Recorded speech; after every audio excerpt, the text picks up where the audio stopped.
Piningit terdahulu itu selalu berpesan, hidup di masa yang akan datang harus eling dan waspada. Halo, assalamualaikum warahmatullahi wabarakatuh. Selamat berjumpa kembali saudara-saudaraku semua yang dimana saja berada. Semoga selalu dalam keadaan sehat walafiat, tak kurang suatu apapun. Dalam kali ini kami akan menyajikan sebuah tema, bertemunya rumah sang kesatria Piningit di tengah hutan pohon jati. Dalam tema kali ini akan saya wedar atau saya ure dengan batas kemampuan yang saya ada. Bila mana ada sesuatu kekurangan atau kekeliruan, saya mohon maaf yang sebesar-besarnya kepada panjenengan semua para pemirsa atau para subscriber saya dalam pencarian sang kesatria Piningit yang berada di tengah hutan pohon jati. Sebelumnya harus ada kesiapan untuk di dalam diri sang pencari itu.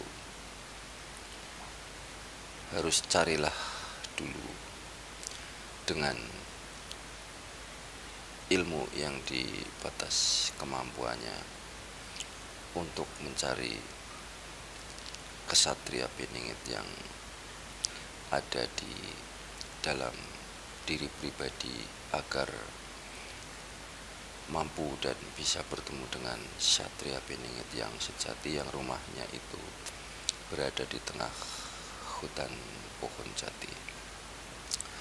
Tentunya dalam pencarian sang kesatria yang ada di dalam diri itu harus memakai laku atau dengan ilmu yang disebut kata pepatah orang Jawa itu ilmu uripe iku kanthi laku. Nah, yang disebut laku kita itu harus berprihatin atau bertirakatan.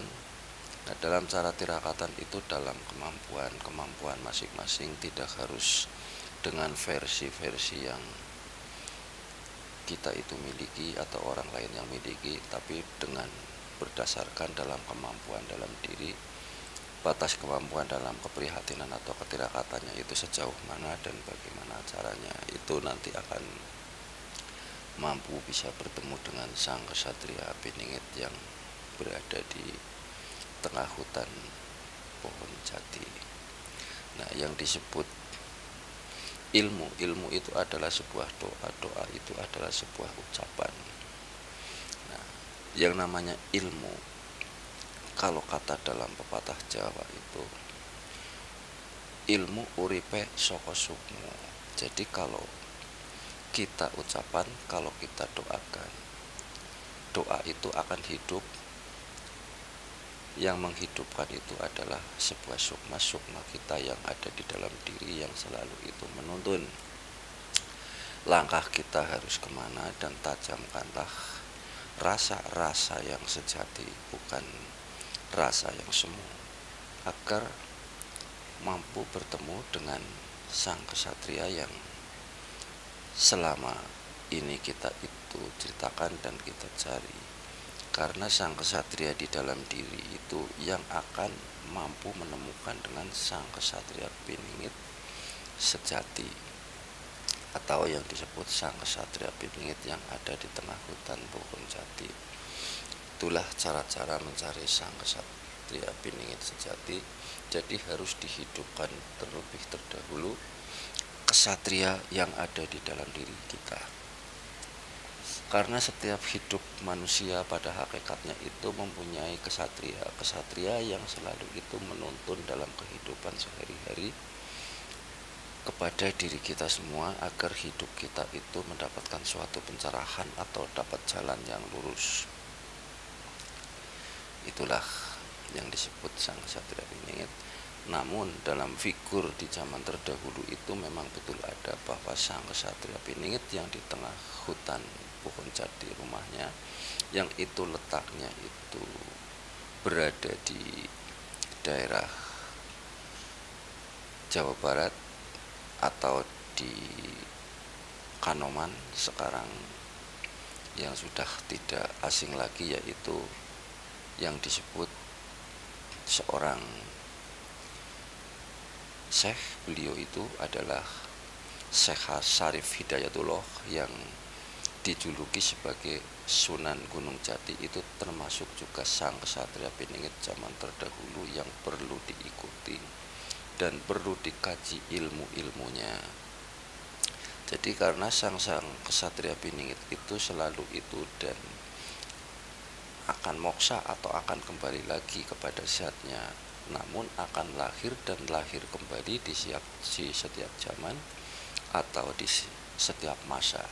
Itulah sang kesatria Piningit. Dan pada umumnya sang kesatria Piningit itu akan hadir apabila itu ada sesuatu kejadian-kejadian yang kiranya setiap kejadian itu manusia biasa itu sudah tidak mampu menanggulangi untuk menghadapi setiap kejadian.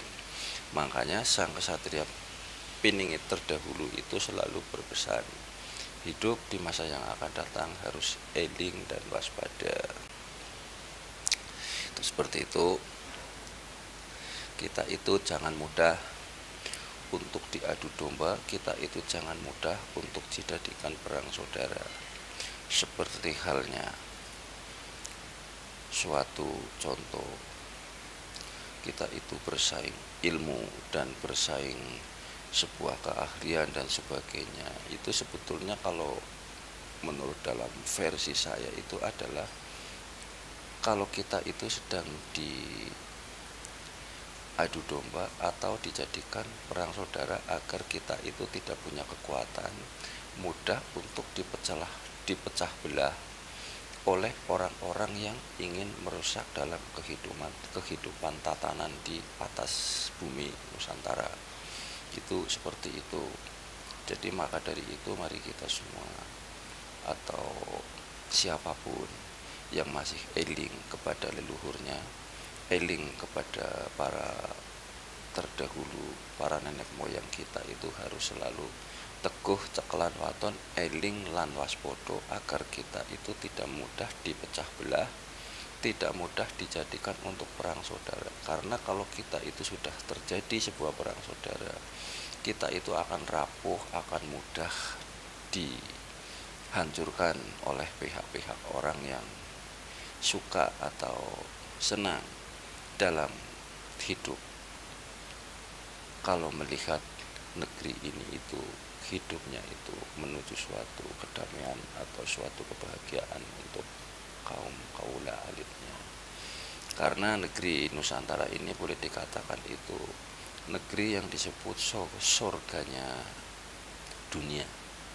Semua siapapun itu menghendaki dan menginginkan bahwa hidup ingin di dalam surga. Maka dari itu kita itu hidup harus hati-hati, eling dan waspada, menjalin persaudaraan di antara saudara satu dengan saudara yang lain agar kita itu selalu hidup rukun, tidak mudah dipecah belahkan dengan orang-orang yang tidak bertanggung jawab.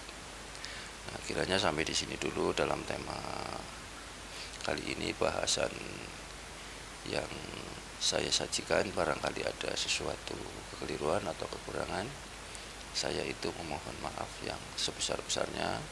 Diambil segi positifnya dan dibuang sisi negatifnya, agar kita itu selalu itu terjalin di dalam persaudaraan untuk memperkuat dalam hidup yang ayem tentrem, rukun kepada setiap manusia atau di setiap kehidupan di atas muka bumi ini. Terima kasih. Assalamualaikum warahmatullahi wabarakatuh.